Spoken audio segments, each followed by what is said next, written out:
এক বধূর রহস্য মৃত্যুতে চাঞ্চল্য রায়গঞ্জে।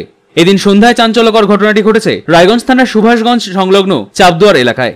পরিবারের সদস্যরা ফাঁসের দড়ি কেটে আশঙ্কাজনক অবস্থায় রায়গঞ্জ মেডিকেল কলেজ ও হাসপাতালে নিয়ে আসলে জরুরি বিভাগের চিকিৎসক মৃত বলে ঘোষণা করে।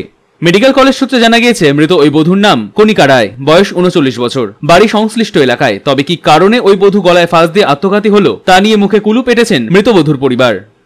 নাম তোমার? অজয় কি? বাড়ি কোথায়?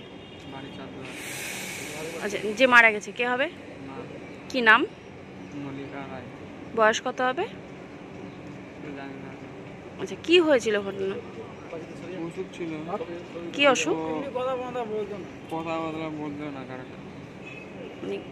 কি ধরনের অসুখ ছিল? মানে শারীরিক সমস্যা না মানসিক সমস্যা ছিল? টেনশনে কার সাথে কথা বলতে। আচ্ছা, বাড়িতে কে কে আছে? দাদা আছে, বাবা আছে। বাবার নাম? মদন রায়। একটু জোরে বলো। মদন রায়। মদন রায়। কি করেন উনি? এখন তো বাবা তো কাজ করে না, হিন্দি প্যারালাইসিস হয়ে গেছে। প্যারালাইসিস হয়েছে। তো বাড়ি মানে সংসার কেমন করে চলতো? সংসার আমরা চালাতো, দুই ভাই মিলে। দাদার নাম? অমিত রায়। অমিত রায়। কি হয়েছিল আজকে?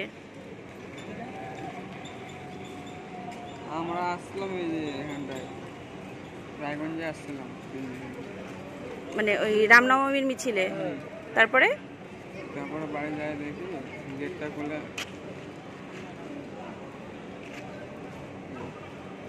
ঝুলন্ত অবস্থায় রয়েছে। কি দিয়ে?